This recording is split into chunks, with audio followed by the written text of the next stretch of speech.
लाला को जुकाम कैसे भयो? तो एक बात यहां पर स्पष्ट हो रही है कि कहीं ना कहीं मैया के अंदर उत्साह है। हाँ जी या ना जी? उत्साह यदि माँ के अंदर नहीं होता तो मैया ठीक है चल जाएगा जब चल जाएगा।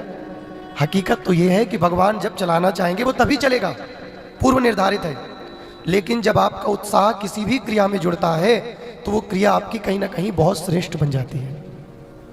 नियम करिए, नियम निभाइए, लेकिन नियम के साथ में अपना उत्साह कम मत होने दीजिए। 2 बजे आपके मन में एक उत्साह होना चाहिए, अब हमें कथा सुनने जाना है। आज दूसरा दिन गुजर जाएगा, ये उत्साह ही तो है। जितने श्रद्धालु इस प्रांगण में बैठे हैं, मन का उत्साह ही तो है। नहीं तो कल तक तुम्हें कौन कहने वाला था? बढ़िया खा रहे थे, वही सो रहे थे, वही सब संसार की क्रियाएं कर रहे थे। भगवान की कथा में आने के बाद किसी भी प्रकार की व्यथा नहीं बचती। आपकी सारी व्यथा को परमात्मा हरण कर लेते हैं। यह कथा का प्रभाव है।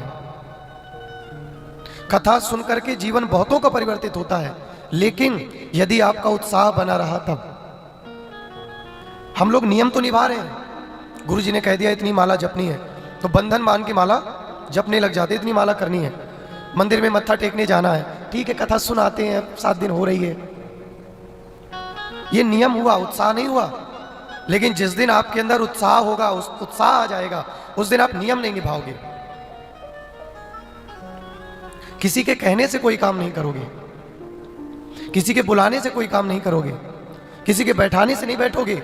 आपका उत्साह आपसे सारे नियम कराने लगेगा, आपका उत्साह सारी क्रियाएं कराने लगेगा, आपका उत्साह आपको कथा में लाने लगेगा, और आपके अंदर का उत्साह कथा सुन करके तुम्हें सतमार्ग में ले जाने लगेगा।